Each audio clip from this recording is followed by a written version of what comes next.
I'll call the meeting to order. Please stand for the pledge. I pledge allegiance to the flag of the United States of America and to the republic for which it stands, one nation, under God, indivisible, with liberty and justice for all.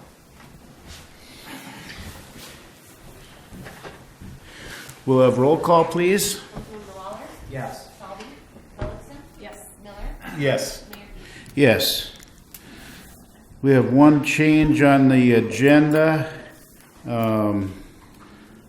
We need to scratch the item B under consent agenda. There is no pay estimate number 21.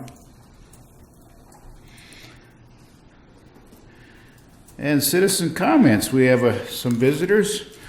Rebecca Peterson, you are up. Okay, thank you very much. And I'd like to introduce my colleague Samantha Van Wettelmeyer. She's our newest staff member at West Central Initiative, and she's joined the development department as development specialist. Welcome. I call her Control Central. She keeps track of me and everything else. That's Thank you, Mayor. that's a big job. It is, yes, I know. It's like chasing butterflies. So I'd love to give you an update since the last time I was here. I think I was here about a year ago. Tom Experiment is officially retired and moved to Arizona. But I talked to him just about a week ago because it was his birthday. So anyway, on to what's going on at West Central Initiative. On the right-hand side of your packet, you'll notice the Stevens County update. I just want to point out that we have a new board member at West Central Initiative. Susan Brewer joined our board. Warren Anderson was previously on our board but served three-year terms. And also Mayor Geese is on our EDB board, so we're thankful for the community service and the service to West Central Initiative. Also, just pointing out what's going on in Morris. We have a couple of funds at West Central Initiative, the Morris Area Public School Fund, the Morris Public Library Fund. The Riverview Fund is very active, as you know.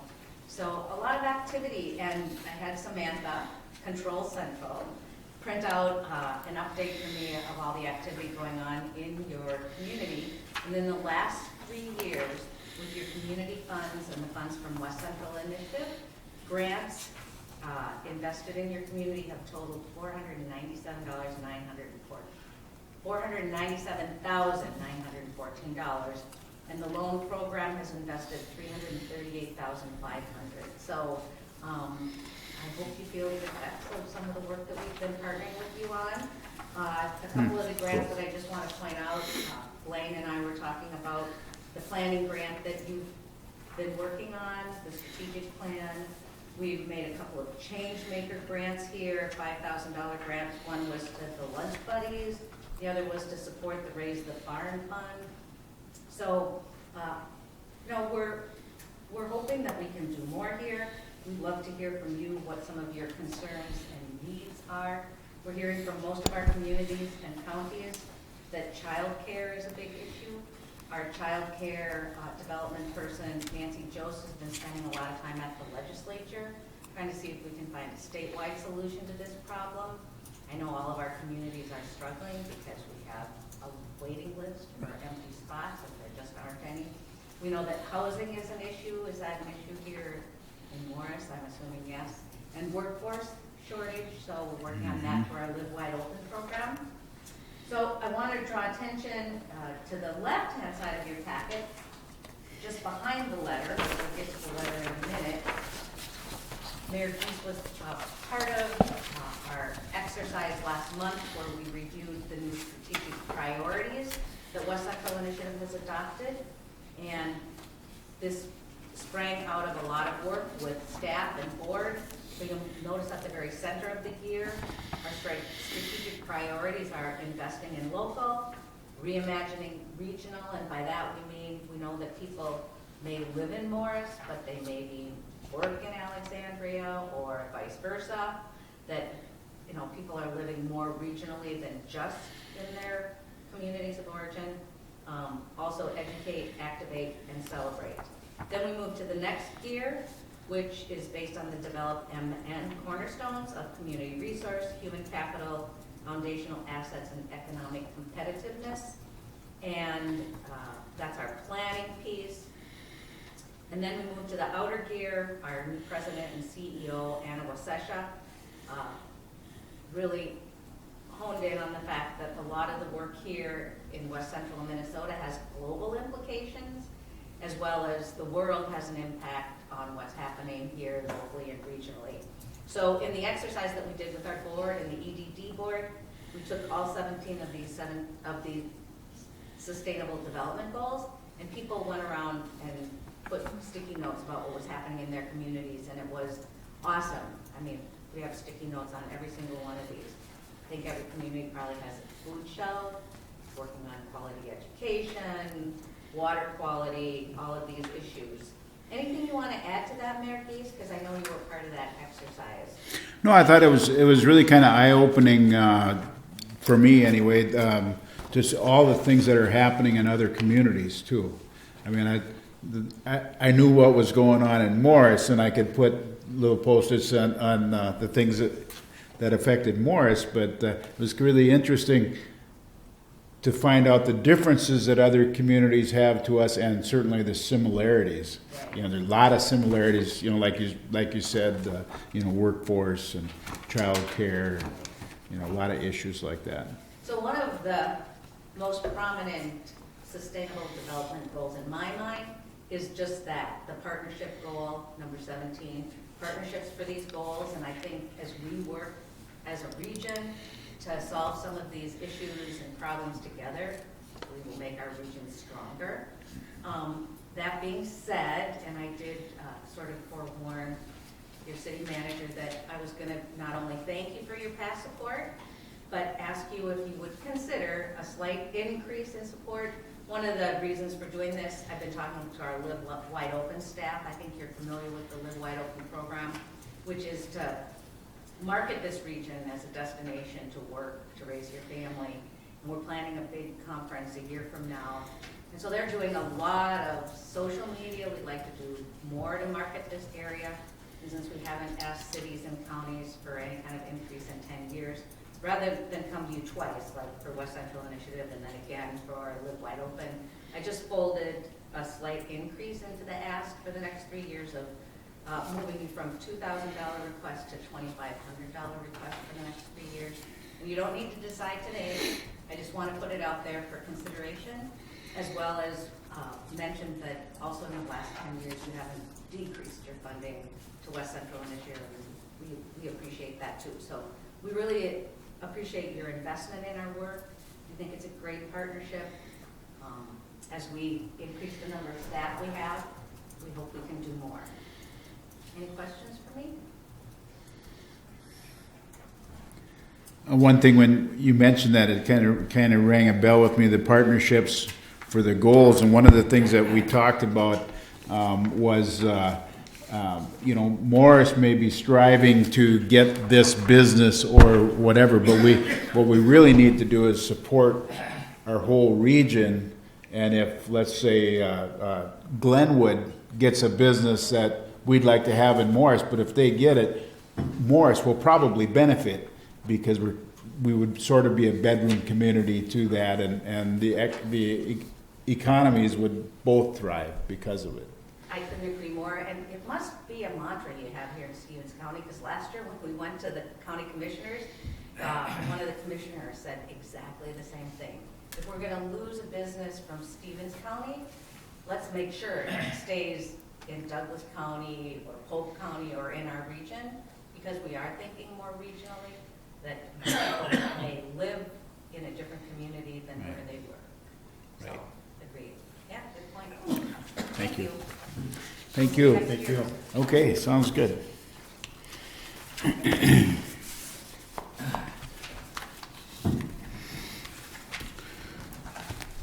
Okay. Sid and Teresa, Locked and ready to go. I was so ready to jump. you were locked and loaded. You were ready. Point. Okay, I'm gonna flip back to my first page of notes. But hello, I'm Sydney Bauer. I'm a recent graduate of UMM and a transit driver.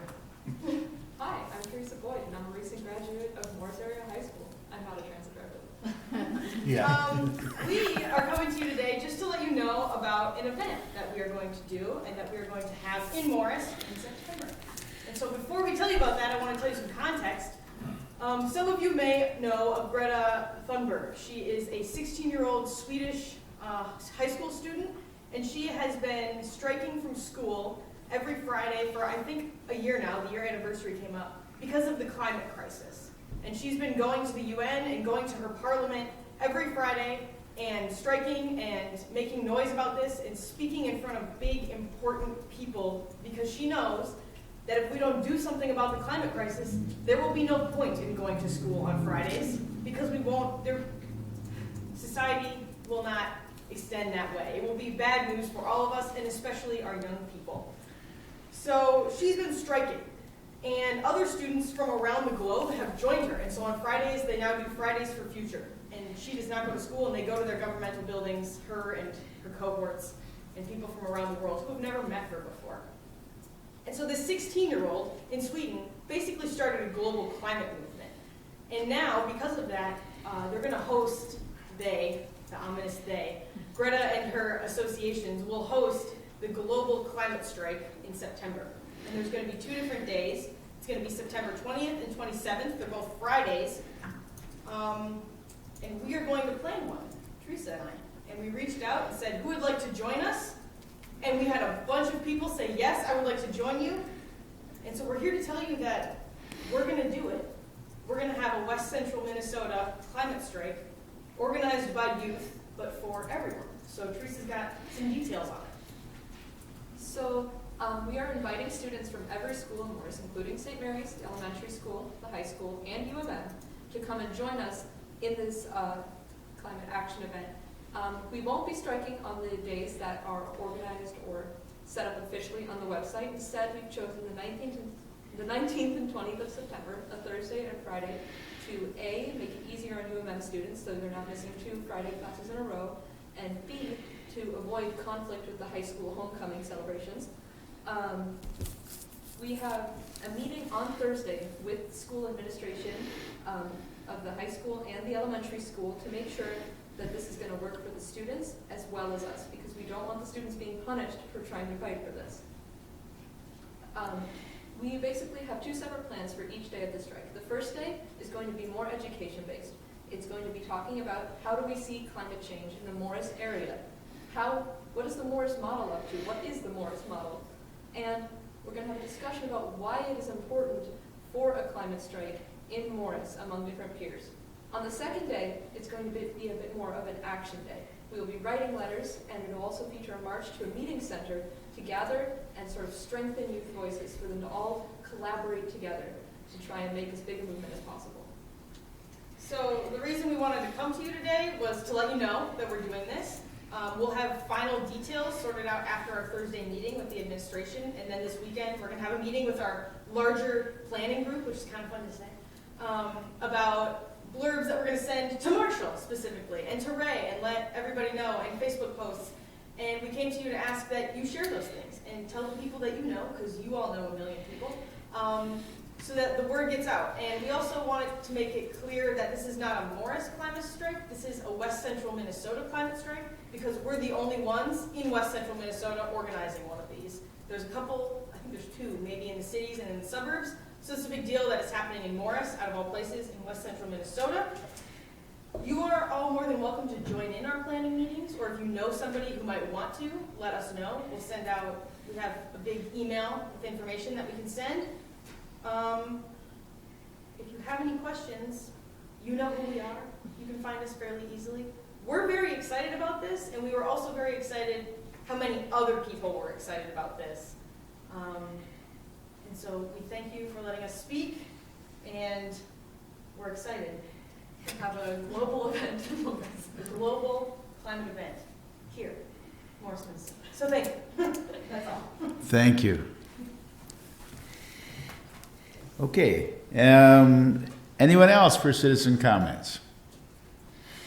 Okay. We have no public hearings tonight. We have reading and approval of our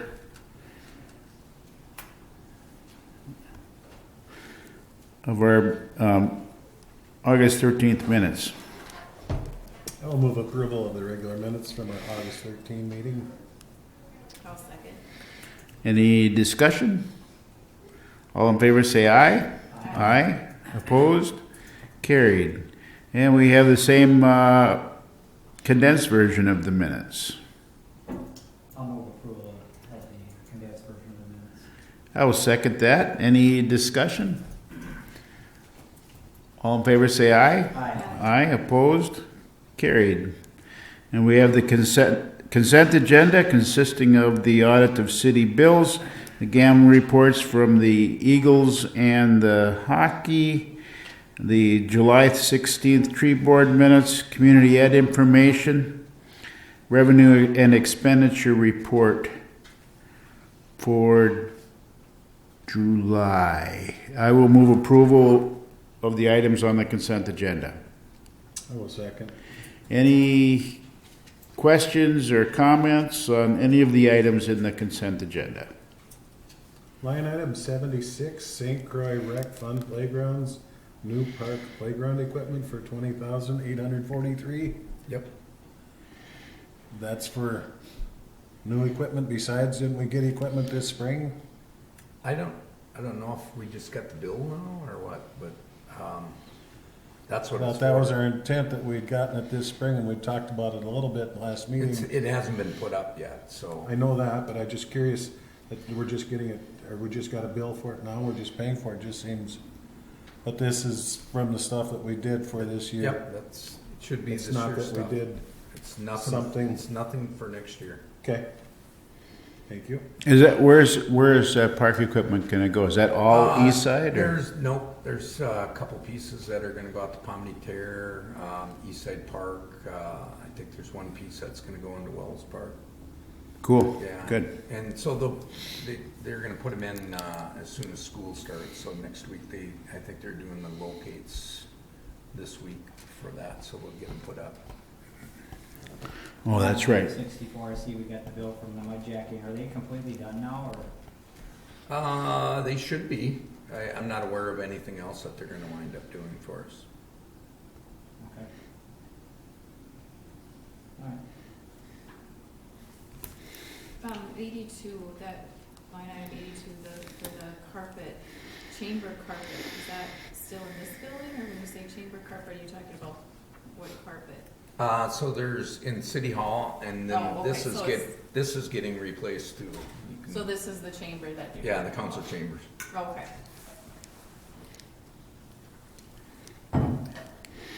Probably looks good back here, but all the seams are coming up. Yeah.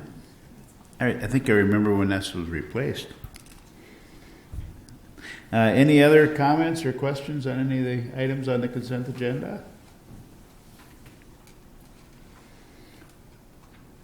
All in favor say aye. Aye. Opposed? Carried.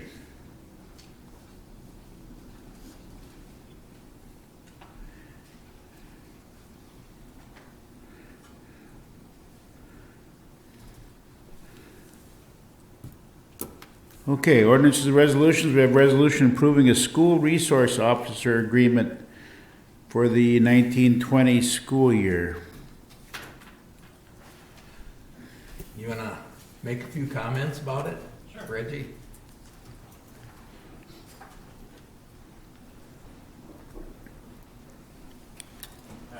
So just so I'm clear, you guys have seen this agreement, correct? Yeah, they have a copy. Alright. So there are a few changes compared to last year and the previous ones in the previous years. Working on how we're going to utilize the SRO position. Previously, it's been Monday through Friday, every day, or every week at the school. This would be our SRO position up there. Looking at this year, we're looking at a 4-day a week. Looking at the numbers throughout last year and the year before that, our crime up at the school, unfortunately, is low. A lot more of the service that the SRO is doing is more teaching and educating our students, which is also great. So it's not like she's not doing a job, or not she, but the SRO is not doing a job, but seeing the lack of crime is also benefiting that there's a deterrence of crime up there. You can't put a number to deterrence, that's all around. So we're looking at changing this year's to a 4-day week. Looking at it in 2-week increments. 1 week, the SRO would be assigned to also responding to calls within the city. That allows for other specialty positions, our general investigator and our sergeant, to do their duties instead of responding to the calls throughout the city. That second week in that 2-week interval, then the SRO will be designated to the school and not be subject as our primary call car. So that's where a lot of those programs and educational periods will be scheduled for, more in that second week interval. But in that first week, when we go back to that, the SRO will be coming and going from the school. If they're not responding to a call or dealing with something out in the city, they'll go back to the school and focus on the items up there. Hopefully that is crystal and what clear somewhat. So it's just rearranging that arrangement with SRO to really benefit not just the school, but the whole community in a way that we as a police department are utilizing our manpower to the fullest extent. Questions with that? All right. It seems like we have issues every year with the parking or people there. Just hopefully we can get a nip in the butt on that right away. If we can, with people dropping off kids or parking and running in and leaving the vehicles, just a little bit extra early on that to get the message through to the parents dropping off kids to not be leaving a vehicle parked in the no parking. Right, and the tough part with that is it is a private parking lot. Yes, there's a fire lanes, so we need the school officials also to be on board with this and to be backing. We one of the prime pushers, but we as law enforcement also want to make sure that our fire lane is as open as can be in the event there fire trucks may be up there or emergency personnel in any manner and get up there safely and quickly to the school. Yeah, actually, they have a brand new plan this year. So Good. that they're gonna try out. So if you drive up in front of the elementary school, you're gonna see signs. Number one, you're not allowed to get out of your car. So if you're gonna drop somebody off, you're gonna drop them off and then you're gonna leave. You're not gonna get out of your car, bring them into the school, and then come back and get in your car. The other thing, we met with them, the transit is supposed to drop off farther down, about halfway down the school, and that's probably not gonna work for us. Right. So during that key period between like 8 and 8:30, there's probably gonna be a little bit different situation with transit, but what they're trying to do is exactly what you were talking about. They're trying to eliminate some of the problems that they have with parking, double parking, the transit buses even trying to get through there, people crossing the street. So they're gonna have school officials out there that are gonna be pretty much directing traffic during the key period where they're dropping off people. So they're gonna try it, see if it works. Change is always tough, but Yeah. like you say, if we get them trained and broke in the first week or two, hopefully it'll just be smoother and safer for everybody for the full school year. Thank you. Thank you, Chief.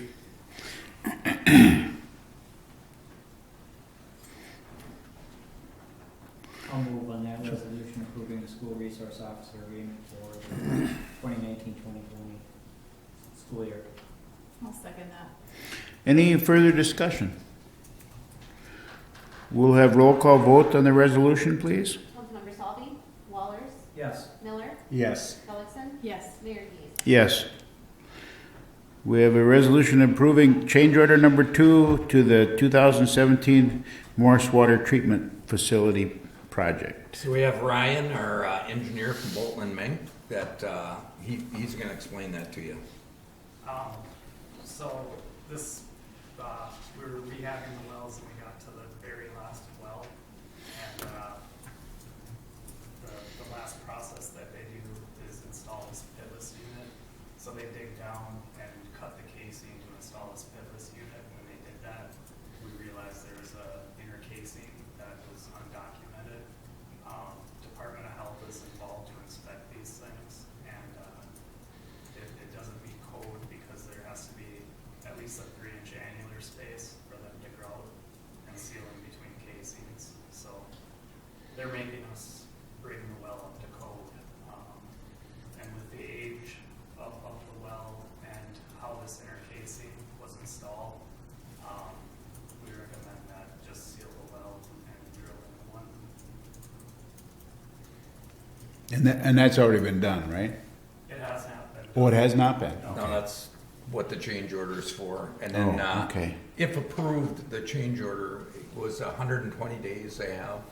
I think is what you talked about. We wrote the change order document, so it's just on the well, Just on the well, yeah. not part of the sewage treatment plant. Right. Who's gonna do the work? It's tying well. Even though it's not, we're trying to make it so it's not part of the water treatment plant, it's still contingency funding through PFA for the water plant. So, we secured the prices or quotes from Magny Still the General. We recommend that it be drilled right next to, well number 3. So we have piping that's in place there that can be reused. Right. Yeah. The age of that well, I don't recall seeing, but how old is the well three? 60. 65 years, I believe. Okay. Department of Health, there's no record on it. Time actually drilled the original well, but they were here in like the 50s, and then they came back in the 80s. And the well driller that did work in this area, I believe they're out of Madison, Minnesota, and they're no longer in business. What's the water depth there? How deep do you think they are? Pretty much all the wells in the well field are about 80 feet deep. Okay. Hmm. Okay. Well, it makes sense to me, I guess, to put it in a new one based on the age of the well and everything. So. Yeah. Thanks, Ryan. Yep.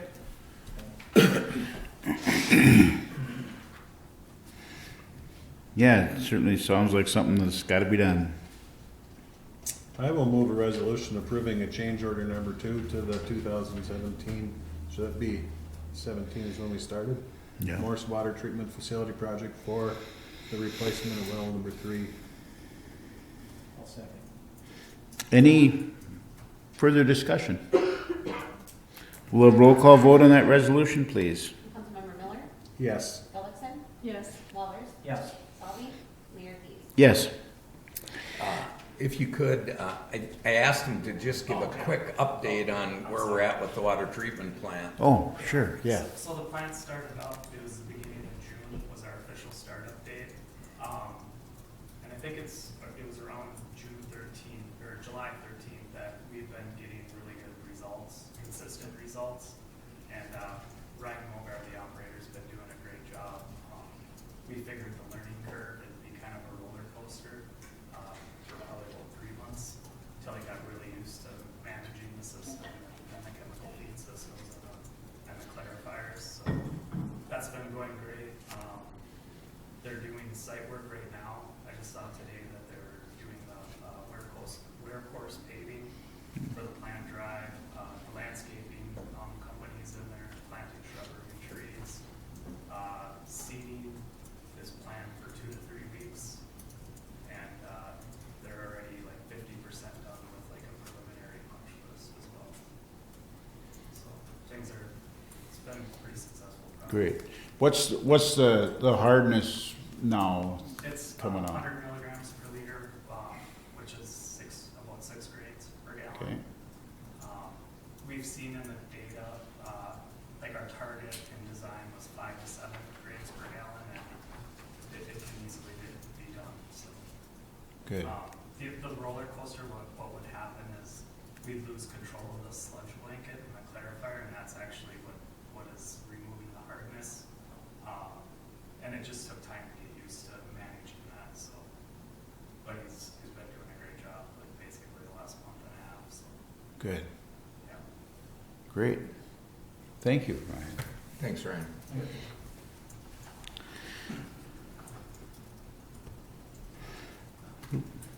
We have a resolution ordering a parking lot improvement. So this was a petition that came in from a property owner. In this case, it's Donnie Wallers and Old Number 1. It's actually the second time that this has happened, so he knows and understands. Actually, I've talked to him over a number of years, and we've talked about, parking space in that area. It's a very busy area with Pizza Ranch and the liquor store and everything else that's going on there. And he acquired a house that was next to the alley and tore it down and paved that. He acquired the next house now and tore it down and would like to pave it, and actually got a quote from Riley Brothers to do the paving. And so what I'm recommending is that the city council take the petition and authorize the work to be done as a special assessment project. A 15-year term, 5% interest, which is exactly what we did on the last one. And actually, the one that we did in 2008, that was done, prompted a number of property owners in that area to want to get their parking lot paved. And so we actually did another assessment project with some of the other property owners, Bella Cucina and some of the other ones. So it's not something that's out of the ordinary so much as it's a good opportunity to get more public parking. This is not a private lot, it's public. Anybody can park in there, just like the lot that he has right now. So it's a good way to do it. So this lot is still gonna be his lot, but he's actually opening it up He'll for, own it, but it'll be open to anybody to park. Like It won't be, ours now. yeah, like the one it is Like the now. Yeah, one- it's Yeah. all open now. like the one he Yeah. has now, so. Yeah. I think we really have to commend Donnie for doing this. I think it's a definite need, and he saw the need and he stepped up and, bought the house and took care of business, so. Well, and we have parking in the downtown area too, and in the past, I've talked to property owners about trying to acquire property and maybe pave more lots, but, sometimes you don't have the money to be able to do it, so in this Right. case, he spent a lot of money, acquiring it, tearing down the house, and then, this is a good way to finish it off. Yeah. I will move the approval for the resolution ordering a parking lot improvement. I will second. Any further discussion? We'll have roll call vote, please. Councilmember Gullikson? Yes. Miller? Yes. Salvi? Wallers? Yes. Mayor Heath? Yes. Finally, we have a resolution approving a city facilities ADA evaluation and recommendation report. So I mentioned this when we actually brought the corners to you to talk about doing the study on the corners, and this was the other part of it. There was a proposal from WSN to do a study on the facilities, and it's going to include all of our buildings, the parks. Actually, we had a discussion about ADA accessibility with regards to playground equipment, with regards to picnic shelters, all those kind of things. And we've done some work, and I mentioned that before. This building, we put openers on the front doors here, and there was one on the back door, but the front door is where people should be able to come in, and same way with City Hall. So this is just going to be a comprehensive study on all of our facilities to find out where we're at with regards to ADA. And then it'll guide us anytime we're doing improvements, or we can look at making upgrades. In some cases, you might not be able to, just because of how things are configured. The bathrooms at City Hall are probably a really good example of that, but we want to make sure people can get into buildings, and so that's what this is all about. And I guess moving forward with things, making sure that we have that as a priority. Yes. So anytime you're going to be doing any kind of a construction project, then you'll have information that you can utilize, whether it's a building or sidewalks or whatever it is. So we've already approved the sidewalks, street system all over the city, correct? That was the Yes. 25,000, so Yes. this is another 22,000 for the buildings and parks. And then again, I will ask, once this is done and the report is in the recommendations, so in 5 years, we decide to upgrade something, and then we would look at this plan to see if it meets ADA compliance. And if it doesn't, then we have to pay again for somebody to do it, or? Not necessarily. I think it depends on what you're going to be doing. It'll probably be part of whatever that project is, to take a look at it and be able to update it. You wouldn't have to go through all your facilities and all your stuff. But it could be, I haven't dealt with the ADA for quite a while, but we know that the corners change a lot. You know, but I don't know that building openings, you know, when we did some work on City Hall, you know, we actually asked the contractor to take a look at, you know, what the ADA requirements were currently when we're putting in, because we changed the doors on City Hall. So they looked at it, told us exactly what the requirements were, and it was put in. So in some cases, that's the way you would get the update. Getting at is, do we have to have this whole comprehensive assessment for buildings and parks when probably when we update something anyway, that would be part of it, looking into it? I mean, wouldn't we do it based on each project? Well, I think you might find some stuff that's identified that you might decide to do now, okay, as opposed to waiting until something happens, you know, and it could be something simple as that we don't know right now, like, you know, maybe we should have a little sidewalk coming into a playground area so somebody can get to it, you know, and I think it'll be really good information to have, so we can take a look at some of the stuff that we're doing. Yeah, I think it'll be very valuable to see where we stand with what we do have. If we're in the lower, or if we're up high. Well, I'm not like I'm opposed to it, I'm just wondering if it would, I mean, if it makes any more sense. You probably can walk around and figure out where we aren't compliant, but you're right, the point of small things that come up. I know when they did that Wells Park, that little sidewalk there, to make sure that you could get up with strollers and, you know, it doesn't blow away. Right. But even the bathrooms in this building, which is a senior citizen center, I know we had a meeting in here when we were talking about, I think it was transit, and Charlie from the DAC at the time was actually, I think, using a walker, and he said, you know, there's a couple things you could do with your bathrooms to make them more accessible here, and this is a senior citizen center, because the doors don't open really the right way to be able to get in and out, you know, yet they're set back. And so that's some of the stuff that we might see right away, that we could do this and we could do that, and it just depends on what the actual rules are and the measurements and all those kind of things. Would this be something that the planning commission would, at least for general information, have this in their toolbox for future public buildings? It would be a resource for them, sure.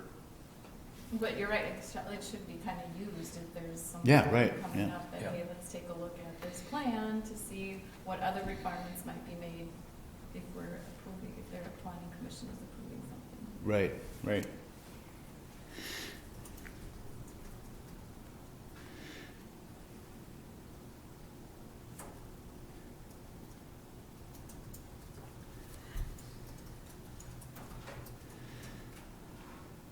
So this is going to kind of be a baseline of something that we really don't have right now. Right. Right. So it's not an update of any sorts. It's just creating something that we don't have yet. Yeah, I'm not aware of one that's sitting around that I know of.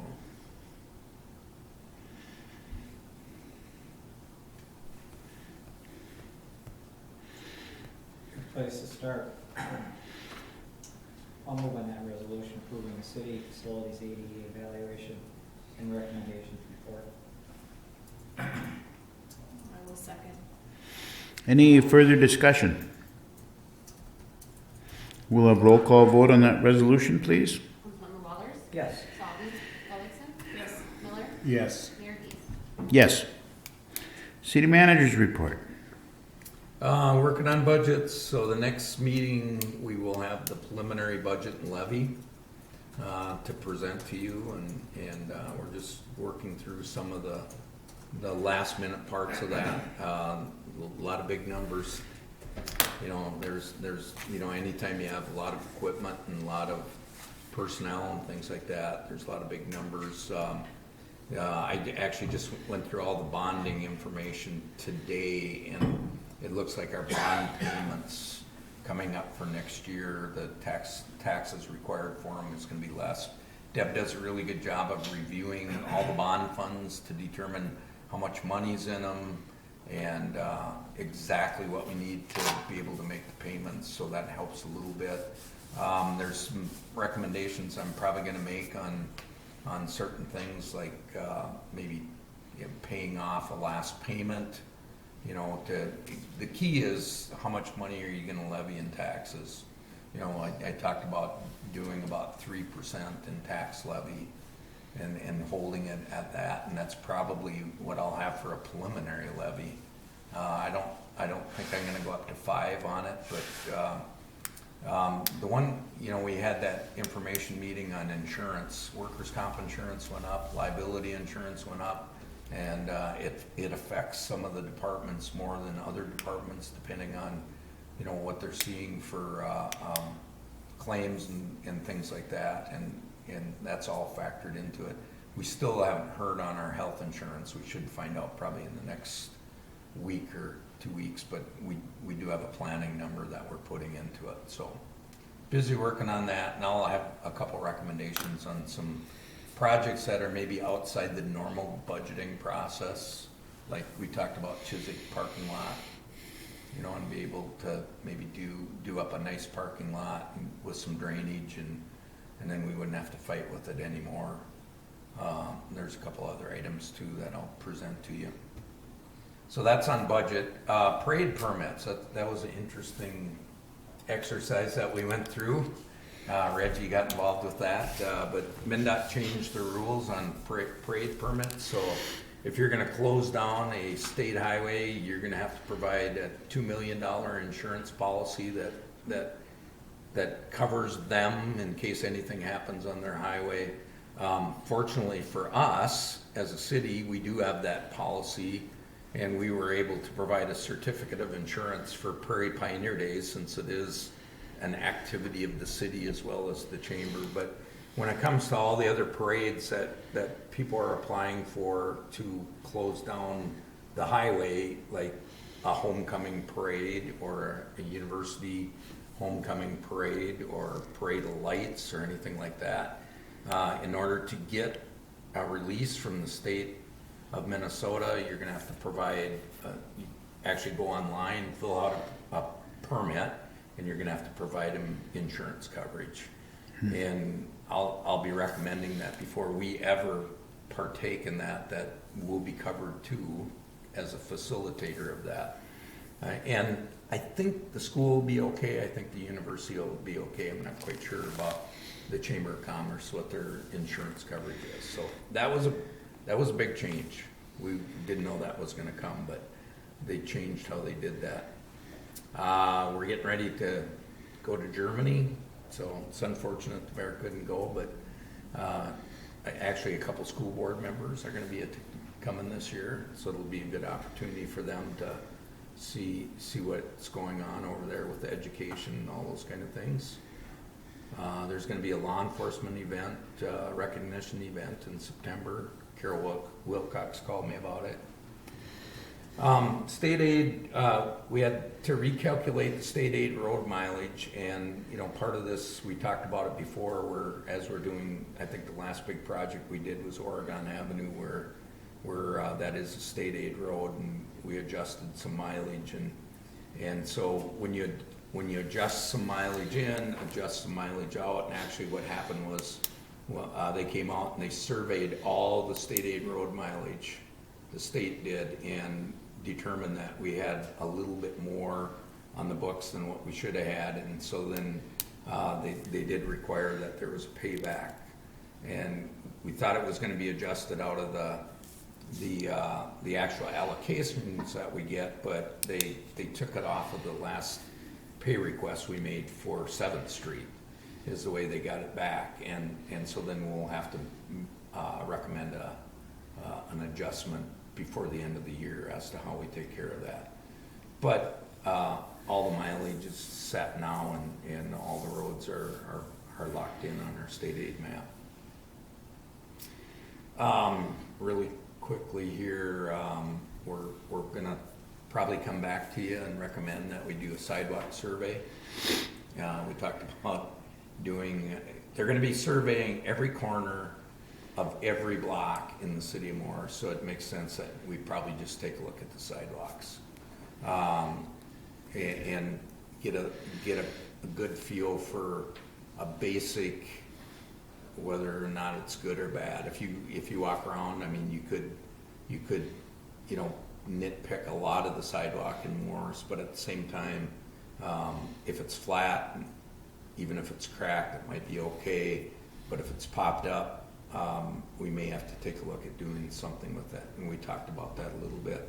One of the other things that we talked about was we know and understand that there's a lot of vegetation that's impeding streets and sidewalks. So if you pull up to a corner, a good example is South Street, pull up to the corner, South Street in California, there's a pine tree in the corner, you can't see around it.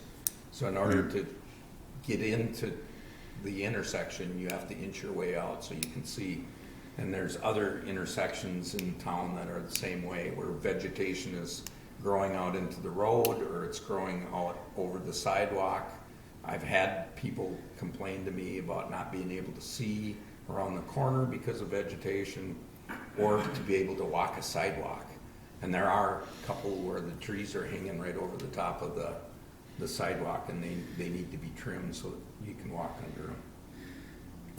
And I actually I received a tree plan from the tree board that I'm reviewing, and I'll probably be going back to them to talk to them a little bit about it. And the last thing on my list was the Planning Commission did review a variance for a garage add-on and rejected it. It was probably the first one that was rejected, but it was probably the first variance that I know of where the individual had a double car garage and was just adding a space on the side of it.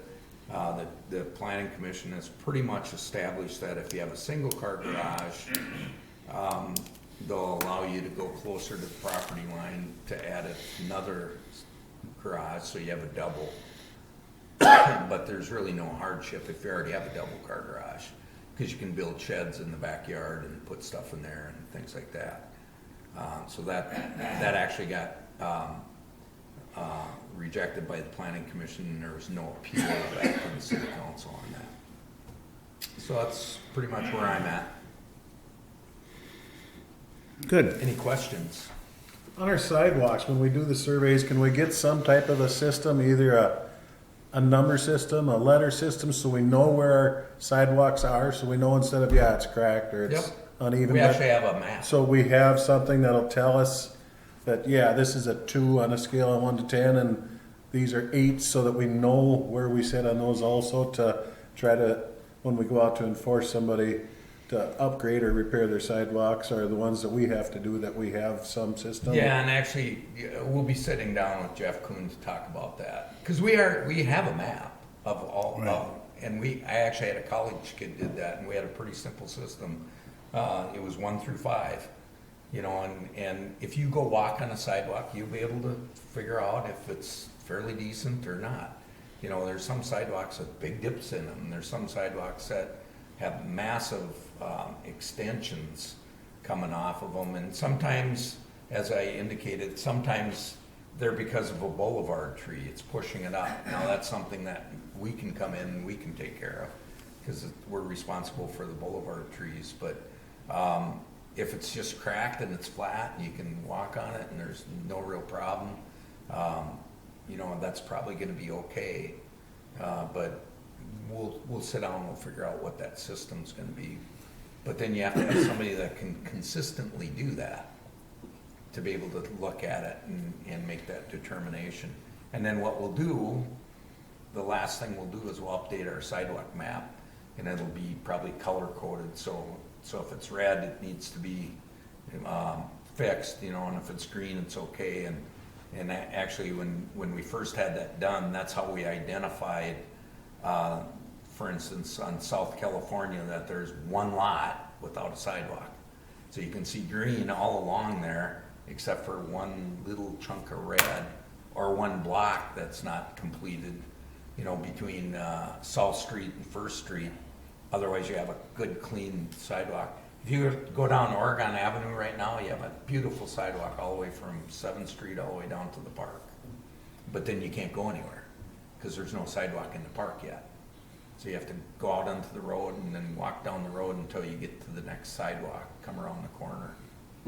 So yeah, that's the tool that you'll be able to see is. And then we need to have some type of system where we can have a contractor Yep. and set up something like the parking lot where we can, the property owner can contact us and say they want to do it, and if we can help them out, if it's a financial burden, Yeah, and what to we'll do help is pay we'll, for it and the interest and. we'll identify which ones need to be done right away, and then we'll send notice to the property owner, and they can either do it themselves, or if they want, they can petition to us to have it done, and we'll just do it as part of a bigger project. You know, because right now we're having a hard time finding concrete vendors. Right. Yeah, we They're not out there. It's a strategic plan of some kind, you know, 5, 8, 7, 10-year plan, whatever. And just prioritize it, pick an area and go. That way people got a heads up and, you know, hey, we're concentrating in this area now, and a couple of years from now, we're gonna look over here. Well, and I mentioned before, if you go out to the university, they have a company that comes in and shaves the edges off. And it's done all over the place out there. You Yeah, see it is. everywhere. And it seems to, it maybe doesn't look as good as it could look, but it maybe looks better than drilling great big huge holes in the sidewalk and lifting it up, although I just saw there's another company that's doing it different with smaller holes. So that might be a possibility for a property owner. Sounds good. Okay. I've heard some positive comments about the dog park. Seems like everybody pretty much likes them. Did we resolve our bag issue, or is that an ongoing thing? No, I think it will be. I think we ordered compostable bags. So I'm not sure. I didn't hear if they're here yet. I think they are. They are. Yeah. So. Good. Yeah. So I think that's all taken care of. Good. Anything else to come before the council? Meeting adjourned.